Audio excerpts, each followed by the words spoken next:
Good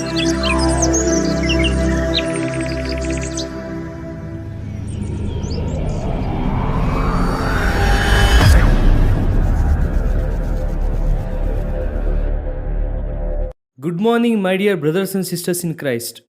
ಯೇಸು ಕ್ರಿಸ್ತನ ಶ್ರೇಷ್ಠವಾದ ಪರಿಶುದ್ಧವಾದ ನಾಮದಲ್ಲಿ ಈ ಉದಯ ಕಾಲದಲ್ಲಿ ನಿಮ್ಮೆಲ್ಲರಿಗೂ ಶುಭವನ್ನು ತಿಳಿಸುತ್ತೇನೆ. ಎಲ್ಲರೂ ಹೇಗಿದ್ದೀರಾ? ಚೆನ್ನಾಗಿದ್ದೀರಾ?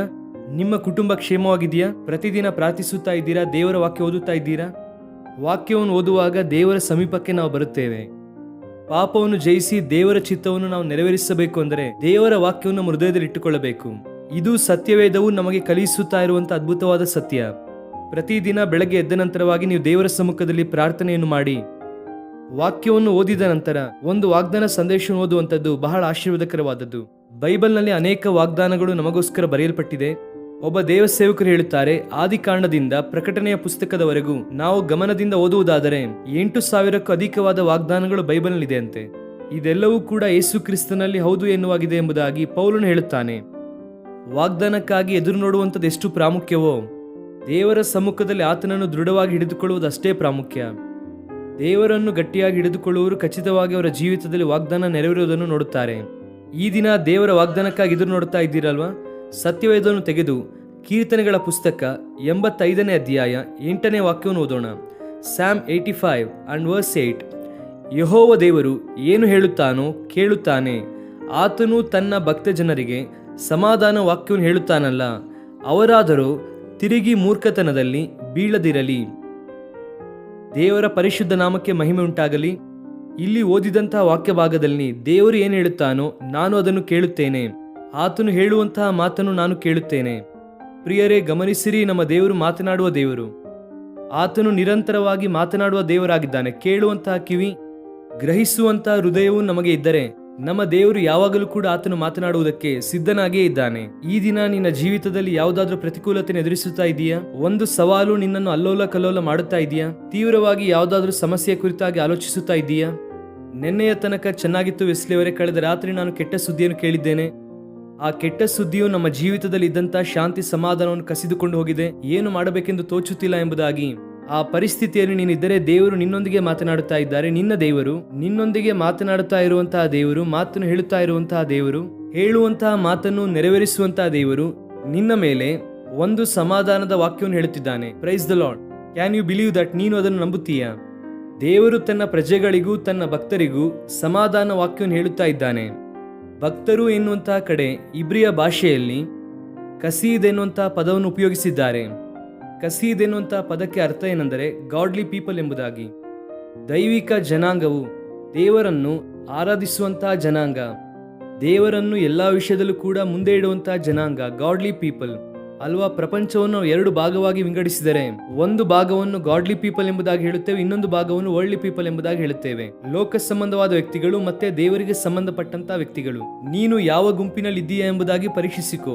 ದೇವರ ಬಳಿಗೆ ಬಂದಿರುವಂತಹ ನೀನು ದೈವಿಕವಾದ ಅನುಭವದಿಂದ ತುಂಬಲ್ಪಟ್ಟಿರುವಂತಹ ವ್ಯಕ್ತಿಯಾಗಿದ್ದರೆ ದೇವರು ಖಚಿತವಾಗಿ ನಿನಗೆ ಶುಭವಾಕ್ಯವನ್ನು ಹೇಳುತ್ತಿದ್ದಾರೆ. ಆತನ ಮಾತು ಬಹಳ ಶಕ್ತಿಯುಳ್ಳದ್ದು. ಭಕ್ತರು ಅಂದರೆ ದೇವರ ಜನಾಂಗ. ಅನೇಕರಿಗೆ ಭಕ್ತರು ಎನ್ನುವಂಥ ಮಾತಿಗೆ ಅರ್ಥ ಗೊತ್ತಿಲ್ಲ.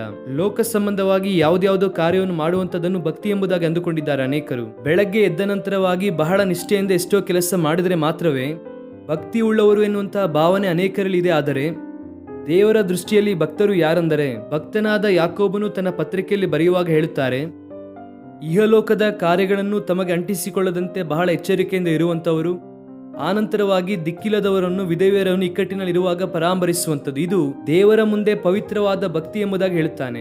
ತಂದೆಯಾದ ದೇವರ ಮುಂದೆ ಪವಿತ್ರವಾದ ಭಕ್ತಿ ಯಾವುದೆಂದರೆ, ದೇವರ ದೃಷ್ಟಿಯಲ್ಲಿ ಭಕ್ತಿ ಅಂದರೆ ಯಾವುದು? ನಿನ್ನ ದೃಷ್ಟಿಯಲ್ಲಿ ಭಕ್ತಿ ಅಂದರೆ ಕೆಲವು ಅರ್ಥ ಹೇಳುತ್ತೀಯಾ? ಅನೇಕರು ನೀರಲ್ಲಿ ಮುಳುಗುವಂಥದ್ದನ್ನು ಭಕ್ತಿ ಎಂದುಕೊಳ್ಳುತ್ತಾರೆ, ಅನೇಕ ವಿಧವಾದ ಕಾರ್ಯಕ್ರಮಗಳನ್ನು ಮಾಡುವಂಥದ್ದನ್ನು ಭಕ್ತಿ ಎಂದು ಅಂದುಕೊಳ್ಳುತ್ತಾರೆ, ಅಥವಾ ಯಾವುದ್ಯಾವುದೋ ಪ್ರಾಂತ್ಯಗಳಿಗೆ ಹೋಗುವಂಥದ್ದನ್ನು, ಬೆಟ್ಟ ಹತ್ತುವಂಥದ್ದನ್ನು ಭಕ್ತಿಯನ್ನು ಅಂದುಕೊಳ್ಳುತ್ತಾರೆ ಅನೇಕರು. ದೇವರ ದೃಷ್ಟಿಯಲ್ಲಿ ನಿಜವಾದ ಭಕ್ತಿ ಯಾವುದು ಗೊತ್ತಾ? ಇಹಲೋಕದ ದೋಷವನ್ನು ಅಂಟಿಸಿಕೊಳ್ಳದಂತೆ ಎಚ್ಚರಿಕೆಯಿಂದ ಕಾಪಾಡಿಕೊಳ್ಳುವಂಥದ್ದೇ. ನಿನ್ನ ಜೀವಿತವನ್ನು ಕಾಪಾಡಿಕೊಳ್ಳುತ್ತಿದ್ದೀಯಾ? ಸೈತಾನನು ಎಷ್ಟೋ ವಿಧಾನದಲ್ಲಿ ನಿನ್ನನ್ನು ಶೋಧಿಸಬೇಕೆಂದು ಅಂದುಕೊಳ್ಳುತ್ತಾನೆ. ಲೋಕ ಸಂಬಂಧವಾದ ವ್ಯಕ್ತಿಗಳು ಅನೇಕ ಸಾರಿ ಭಕ್ತಿ ಜೀವಿತದಿಂದ ನಿನ್ನನ್ನು ಹಿಂದೆ ಎಳೆಯಬೇಕೆಂದು ನೋಡುತ್ತಾರೆ, ಎಷ್ಟೋ ಪ್ರಯತ್ನ ಮಾಡುತ್ತಾರೆ. ಎಷ್ಟೋ ಜನರು ಅವರು ಕೊಡುವಂತ ಕೆಟ್ಟ ಸಲಹೆಯಿಂದ, ಕೆಟ್ಟ ಮಾಹಿತಿಯಿಂದ ನಿನ್ನನ್ನು ಸರ್ವಶಕ್ತನಾದ ದೇವರಿಂದ ದೂರ ಮಾಡುವುದಕ್ಕೆ ಪ್ರಯತ್ನ ಮಾಡುತ್ತಾರೆ. ಆದರೆ ನೀನು ದೇವರ ಮಗುವಾಗಿದ್ದರೆ, ಯೇಸು ಕ್ರಿಸ್ತನನ್ನು ಮಹಿಮೆಪಡಿಸುವಂಥ ವ್ಯಕ್ತಿಯಾಗಿದ್ದರೆ, ಆತನ ಮಾರ್ಗದಲ್ಲಿ ನಡೆಯುವಂಥ ವ್ಯಕ್ತಿಯಾಗಿದ್ದರೆ, ನೀನು ದೇವರನ್ನು ಮಹಿಮೆಪಡಿಸುವಂತೆ ಇಹಲೋಕದ ದೋಷವನ್ನು ಅಂಟಿಸಿಕೊಳ್ಳದಂತೆ ಬಹಳ ಎಚ್ಚರಿಕೆಯಿಂದ ಇರುತ್ತೀಯ.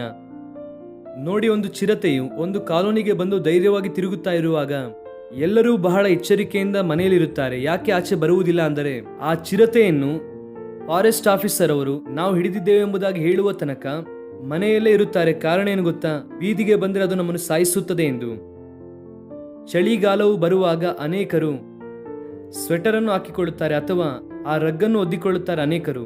ಆದರೆ ಬೇಸಿಗೆಗಾಲ ಬರುವಾಗ ರಗ್ಗನ್ನು ಹೊದ್ದಿಕೊಂಡು ತಿರುಗುವುದಿಲ್ಲ ಅಲ್ವಾ? ಸ್ವೆಟರ್ ಹಾಕಿಕೊಂಡು ತಿರುಗುವುದಿಲ್ಲ ಅಲ್ವಾ? ಕಾಟನ್ ವಸ್ತ್ರವನ್ನು ಧರಿಸಿಕೊಂಡು ತಿರುಗುತ್ತಾರೆ. ಯಾಕಂದ್ರೆ ಸೀಸನ್ಗೆ ತಕ್ಕ ಹಾಗೆ ಅವರು ಯಾಕೆ ತಮ್ಮ ವಸ್ತ್ರವನ್ನು ಬದಲಾಯಿಸಿಕೊಳ್ಳುತ್ತಾರೆ, ತಮ್ಮ ವಿಧಾನಗಳನ್ನು ಚೇಂಜ್ ಮಾಡಿಕೊಳ್ಳುತ್ತಾರೆ ಅಂದರೆ ಅವರು ತಮ್ಮನ್ನು ತಾವು ಪ್ರೊಟೆಕ್ಟ್ ಮಾಡಿಕೊಳ್ಳುತ್ತಿದ್ದಾರೆ. ಆಧ್ಯಾತ್ಮಿಕ ಜೀವಿತದಲ್ಲೂ ಕೂಡ ನಮ್ಮನ್ನು ಭದ್ರಪಡಿಸಿಕೊಳ್ಳಬೇಕು. ದೇವರ ವಾಕ್ಯದ ಮೂಲಕ ಒಂದು ಸುರಕ್ಷಿತವಾದ ಕವಚವನ್ನು ಮಾಡಿಕೊಳ್ಳಬೇಕು. ಆ ವಾಕ್ಯದ ವಿಧಾನದಲ್ಲಿ ನೀನು ಮುಂದೆ ಸಾಗುತ್ತಾ ನಿನ್ನನ್ನು ನೀನು ಕಾಪಾಡಿಕೊಳ್ಳುವುದಾದರೆ, ದೇವರಲ್ಲಿ ಬೇಡಿಕೊಳ್ಳುವುದಾದರೆ, ದೇವರ ಆತ್ಮನ ಶಕ್ತಿಯನ್ನು ನೀನು ಆಶ್ರಯಿಸುವುದಾದರೆ, ದೇವರು ಹೇಳುತ್ತಿದ್ದಾರೆ, ಆತನು ತನ್ನ ಪ್ರಜೆಗಳೊಂದಿಗೂ ಭಕ್ತರೊಂದಿಗೂ ಶುಭ ವಚನವನ್ನು ಆತನು ಹೇಳುತ್ತಾನಂತೆ. ಸಮಾಧಾನ ವಾಕ್ಯ ಎನ್ನುವಂತ ಕಡೆ ಇಂಗ್ಲಿಷ್ ಅಲ್ಲಿ ನೋಡುವುದಾದ್ರೆ ಪೀಸ್ ಎಂಬುದಾಗಿ ಬರೆಯಲ್ಪಟ್ಟಿದೆ. ಇಬ್ರಿಯ ಭಾಷೆಯಲ್ಲಿ ನೋಡುವುದಾದ್ರೆ ಶಾಲೋಮ್ ಎನ್ನುವಂತ ಪದ ಉಪಯೋಗಿಸಿದ್ದಾರೆ. ಶಾಲೋಮ್ ಅಂದರೆ ದೈವಿಕ ಸಮಾಧಾನ. ದೇವರ ಸಮಾಧಾನವನ್ನು ಆತನು ನಮ್ಮ ಮೇಲೆ ಪ್ರಕಟಿಸುತ್ತಿದ್ದಾರೆ. ಅಂದರೆ ಪ್ರತಿದಿನ ಬೆಳಗ್ಗೆ ಎದ್ದ ನಂತರ ಕೆಲವರು ನಿಮಗೆ ಸಮಾಧಾನ ಉಂಟಾಗಲಿ ಎಂಬುದಾಗಿ ಅನೇಕ ವಿಧವಾದ ಭಾಷೆಗಳಲ್ಲಿ ಮಾತನಾಡುತ್ತಾರೆ. ಆದರೆ ದೇವರು ತನ್ನ ಪ್ರಜೆಗಳಿಗೆ ಸಮಾಧಾನವನ್ನು ಪ್ರಕಟಿಸುತ್ತಾ ಇದ್ದಾರೆ. ಇದು ಸ್ವಚ್ಛವಾದ, ಶುದ್ಧವಾದ, ನಿತ್ಯವಾದ, ಯಾವಾಗಲೂ ಇರುವಂತಹ ಸಮಾಧಾನ. ಈ ಸಮಾಧಾನ ನಿನಗೆ ಬೇಕಾ? ಈ ದಿನ ದೇವರು ನಿನಗೆ ಆ ಸಮಾಧಾನ ಕೊಡಬೇಕೆಂಬುದಾಗಿ ಬಯಸುತ್ತಿದ್ದಾರೆ. ಗಲಿಬಿಲಿಯಿಂದ, ಕಳವಳದಿಂದ ಇರುವಂತಹ ನಿಮ್ಮ ಹೃದಯವನ್ನು ಎಲ್ಲಿಗೆ ಹೋಗಬೇಕೆಂಬುದಾಗಿ ಗೊತ್ತಿಲ್ಲದೆ ಅಗೋಚರವಾದ ಪರಿಸ್ಥಿತಿಯಲ್ಲಿರುವಂತಹ ನಿನಗೆ ದೇವರು ತನ್ನ ಸಮಾಧಾನವನ್ನು ಕೊಡಬೇಕೆಂದು ಬಯಸುತ್ತಿದ್ದಾರೆ. ಕಳವಳದಿಂದ ತುಂಬಲ್ಪಟ್ಟಂತಹ ಶಿಷ್ಯರನ್ನು ದೇವರು ಸಮಾಧಾನದಿಂದ ತುಂಬಿದ ಹಾಗೆ ಯೋಹಾನನ ಸುವಾರ್ತೆ 20ನೇ ಅಧ್ಯಾಯದಲ್ಲಿ ನಾವು ನೋಡುತ್ತೇವೆ ಅಲ್ವಾ? ಈ ದಿನ ನಿನಗೆ ಬೇಕಾದ ಸಮಾಧಾನ, ನಿನಗೆ ಬೇಕಾದಂತ ಆಧ್ಯಾತ್ಮಿಕವಾದ ಆಶೀರ್ವಾದವನ್ನು ಕರ್ತನು ನಿಮ್ಮ ಜೀವಿತದಲ್ಲಿ ಆತನು ಪ್ರಕಟಿಸುತ್ತಿದ್ದಾನೆ. ಎಷ್ಟು ಉನ್ನತನಾದ ದೇವರು ಆತನು. ಈ ದಿನ ಈ ವಾಗ್ದಾನವನ್ನು ಕ್ಲೇಮ್ ಮಾಡಿ ದೇವರಿಗೆ ಸ್ತೋತ್ರ ಮಾಡಿ. ನಿಮ್ಮ ಜೀವಿತದಲ್ಲಿ ಎಲ್ಲಾ ವಿಷಯದಲ್ಲೂ ಶುಭ ಉಂಟಾಗಬೇಕೆಂದು, ದೇವರು ಒಳಿತು ಮಾಡಬೇಕೆಂದು, ಆರೋಗ್ಯ ವಿಷಯದಲ್ಲಾಗಿರಬಹುದು ಅಥವಾ ಭವಿಷ್ಯದಲ್ಲಾಗಿರಬಹುದು, ಕುಟುಂಬದಲ್ಲಾಗಿರಬಹುದು, ದೇವರು ಒಳಿತು ಮಾಡಬೇಕೆಂದು ನಿಮಗೋಸ್ಕರವಾಗಿ ಪ್ರತ್ಯೇಕವಾಗಿ ನಾನು ಪ್ರಾರ್ಥಿಸುತ್ತಾ ಇದ್ದೇನೆ. ಕಣ್ಣು ಮುಚ್ಚಿರಿ, ನಾವು ಹಾಗೆ ಪ್ರಾರ್ಥನೆ ಮಾಡೋಣ. ಪ್ರೀತಿಯುಳ್ಳ ತಂದೆ, ಉನ್ನತನಾದ ದೇವ, ನಿಮ್ಮ ಪ್ರಜೆಗಳಿಗೂ ಭಕ್ತರಿಗೂ ಸಮಾಧಾನ ವಾಕ್ಯ ಹೇಳುತ್ತೇನೆ ಎಂಬುದಾಗಿ ಹೇಳಿದ್ದೀರಾ. ಹೌದು ಅಯ್ಯ, ನಿಮ್ಮ ಸಮಾಧಾನ ಇಲ್ಲದೆ ಹೋದರೆ ನಮಗೆ ಎಷ್ಟೇ ಇದ್ದರೂ ಅದೆಲ್ಲವೂ ಕೂಡ ನಮ್ಮ ಜೀವಿತದಲ್ಲಿ ವ್ಯರ್ಥವೇ. ಆದರೆ ನಿಮ್ಮ ಸಮಾಧಾನವು ಇರುವಾಗ ದೇವರೇ, ನಮ್ಮ ಜೀವಿತದಲ್ಲಿ ಎಂತಹ ಪರಿಸ್ಥಿತಿಯನ್ನಾದರೂ ಎದುರಿಸಬಹುದೆಂದು ನಾವು ನಿಜವಾಗಿಯೂ ಅದನ್ನು ಒಪ್ಪಿಕೊಳ್ಳುತ್ತೇವೆ. ಈ ದಿನ ಈ ವಾಗ್ದಾನ ಸಂದೇಶವನ್ನು ಕೇಳುತ್ತಾ ಇರುವಂತಹ ನಮ್ಮ ಪ್ರಿಯರು ಪ್ರಪಂಚದ ಯಾವ ಮೂಲೆಗಳಿಂದ ಈ ಮಾತನ್ನು ಕೇಳುತ್ತಾ ಇದ್ದಾರೋ, ಯಾವ ದೇಶದಿಂದ ಕೇಳುತ್ತಿದ್ದಾರೋ, ಪ್ರತಿಯೊಬ್ಬರನ್ನು ಕೂಡ ನೀವೇ ಮುಟ್ಟಿರಿ ಅಪ್ಪ. ಅವರ ಜೀವಿತದಲ್ಲಿ ಸಮಾಧಾನದ ವಾಕ್ಯವನ್ನು ನೀವೇ ಹೇಳಿ ಅಪ್ಪ. ನೀವು ಹೇಳಿದರೆ ಆ ಮಾತು ನೆರವೇರುತ್ತದೆ ಅಪ್ಪ. ನಿಮ್ಮ ಮಾತು ಸತ್ಯವಾದದ್ದು, ಅದಕ್ಕಾಗಿ ಸ್ತೋತ್ರ. ಅನಾರೋಗ್ಯದಲ್ಲಿ ಇರುವವರಿಗೆ ಸ್ವಸ್ಥತೆ ನೀಡಿರಿ. ಅನೇಕ ವಿಧವಾದ ಸಮಸ್ಯೆಗಳಲ್ಲಿ ಇರುವಂತವರನ್ನು ಬಿಡುಗಡೆಯನ್ನು ನೀವೇ ದಯಪಾಲಿಸಿರಿ. ಸ್ತುತಿ, ಸ್ತೋತ್ರ, ಘನ, ಮಾನ, ಮಹಿಮೆ ನಿಮಗೆ ಮಾತ್ರ ಸಲ್ಲಿಸುತ್ತಾ ಯೇಸು ಕ್ರಿಸ್ತನ ನಾಮದಲ್ಲಿ ಬೇಡಿ ಹೊಂದಿಕೊಳ್ಳುತ್ತೇವೆ ನಮ್ಮ ತಂದೆಯೇ. ಆಮೇನ್, ಆಮೇನ್. God bless you dear friends. Have wonderful day.